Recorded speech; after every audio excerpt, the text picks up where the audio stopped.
IPL 2026 ആവേശകരമായ ഘട്ടത്തിലൂടെ കടന്നുപോകുമ്പോൾ cricket ലോകം ചർച്ച ചെയ്യുന്നത് ഡൽഹി ക്യാപിറ്റൽസിന്റെ അവിശ്വസനീയമായ തകർച്ചയെക്കുറിച്ചാണ്.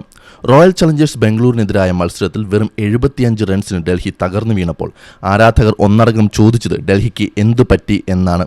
ഈ ദയനീയ പരാജയത്തിന് പിന്നാലെ ടീം ഉടമ പാർക്ക് ജിൻഡാൽ തന്റെ ടീമിനും ആരാധകർക്കുമായി നൽകിയ വൈകാരികമായ സന്ദേശം ഇപ്പോൾ സോഷ്യൽ മീഡിയയിൽ വൈറലാവുകയാണ്. എന്താണ് ഡൽഹി ക്യാപിറ്റൽസ് ക്യാമ്പിൽ സംഭവിക്കുന്നത്? ഡൽഹിയുടെ സ്വന്തം മൈതാനത്ത് നടന്ന മത്സരത്തിൽ ടോസ് നഷ്ടപ്പെട്ട് ബാറ്റിംഗിനിറങ്ങിയ ഡൽഹി ക്യാപിറ്റൽസിന് തുടക്കം മുതലേ പിഴച്ചു. ഭുവനേശ്വർ കുമാർ സിംഗും ജോഷ് ഹേസൽവുഡിന്റെ കൃത്യതയാർന്ന ഷോർട്ട് ബോളുകളും ഡൽഹി ബാറ്റിംഗ് നിരയെ അക്ഷരാർത്ഥത്തിൽ ശ്വാസം മുട്ടിച്ചു. പവർ പ്ലേ അവസാനിക്കുമ്പോൾ സ്കോർ ബോർഡിൽ വെറും 9 റൺസിന് 6 വിക്കറ്റ് എന്ന ദയനീയമായ അവസ്ഥയിലായിരുന്നു ഡൽഹി. ഒടുവിൽ 16.3 ഓവറിൽ വെറും 75 റൺസിന് എല്ലാവരും പുറത്തായി.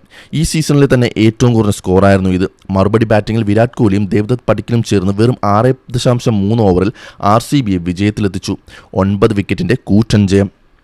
ഈ കനത്ത പ്രഹരത്തിന് തൊട്ടു പിന്നാലെയാണ് ഡൽഹി ക്യാപിറ്റൽസ് കോ ഓണർ പാർക്ക് ജിൻഡാൽ എക്സിൽ തന്റെ പ്രതികരണം അറിയിച്ചത്. തോൽവി ഉൾക്കൊള്ളാൻ പ്രയാസമാണെങ്കിലും ടീമിനോട് ഒന്നിച്ചു നിൽക്കാൻ അദ്ദേഹം ആഹ്വാനം ചെയ്തു. അദ്ദേഹത്തിന്റെ വാക്കുകൾ ഇങ്ങനെയായിരുന്നു: എപ്പോഴത്തേക്കാളും ഉപരിയായി ഇപ്പോൾ നമ്മൾ ഒന്നിച്ചു നിൽക്കേണ്ട സമയമാണ്. ഇത് അംഗീകരിക്കാൻ വളരെ പ്രയാസമുള്ള കാര്യമാണ്. എങ്കിലും നമ്മൾ പോരാട്ടം തുടരണം. നമ്മളിൽ തന്നെ വിശ്വസിക്കണം. ഒരു ഉടമ എന്ന നിലയിൽ ആത്മവിശ്വാസം തകരാതിരിക്കാൻ അദ്ദേഹം നടത്തുന്ന ഈ ഇടപെടൽ ശ്രദ്ധേയമാണ്. കാരണം ഇതിന് തൊട്ടു മുമ്പത്തെ മത്സരത്തിൽ പഞ്ചാബ് കിങ്സിനെതിരെ 264 റൺസ് നേടിയിട്ടും അത് പ്രതിരോധിക്കാൻ കഴിയാതെ ഡൽഹി തോറ്റിരുന്നു. ആ തുടർച്ചയായ ആഘാതങ്ങളിൽ നിന്ന് ടീമിനെ തിരികെ കൊണ്ടുവരിക എന്നതാണ് ജിൻഡാലിന്റെ ലക്ഷ്യം. മത്സരശേഷം ക്യാപ്റ്റൻ അക്സർ പട്ടേലും തന്നെ നിരാശ മറച്ചുവച്ചില്ല. എന്താണ് സംഭവിച്ചതെന്ന് എനിക്ക് പോലും അറിയില്ല എന്നായിരുന്നു അദ്ദേഹത്തിന്റെ പ്രതികരണം.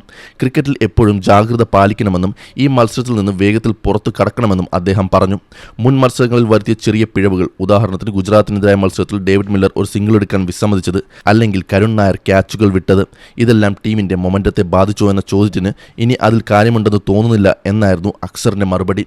പോസിറ്റീവായി ഇരിക്കുക, കഴിഞ്ഞ മത്സരങ്ങളിലെ നല്ല കാര്യങ്ങൾ ഓർത്തെടുക്കുക എന്നതാണ് ഇനി ഡൽഹിക്ക് മുന്നിലുള്ള വഴി. ഡൽഹി ക്യാപിറ്റൽസിനെ സംബന്ധിച്ചിടത്തോളം ഈ തോൽവി വെറുമൊരു തോൽവിയല്ല, വലിയൊരു തിരിച്ചറിവാണ്. ഭുവനേശ്വർ കുമാറിനെ പോലെയുള്ള വേൾഡ് ക്ലാസ് ബൗളർമാരെ നേരിടുന്നതിൽ മുൻനിര ബാറ്റിംഗ് പരാജയപ്പെട്ടത് ഗൗരവകരമായി കാണേണ്ടതുണ്ട്. 48 മണിക്കൂറിനുള്ളിൽ 2 പ്രഹരങ്ങളാണ് അവർ ഏറ്റുവാങ്ങേണ്ടി വന്നത്. ഇനി വരാനിരിക്കുന്ന മത്സരങ്ങൾ ടോപ്പ് ഓർഡർ ബാറ്റിംഗിലും ഫീൽഡിങ്ങിലും വലിയ മാറ്റങ്ങൾ വരുത്തേണ്ടി വരും.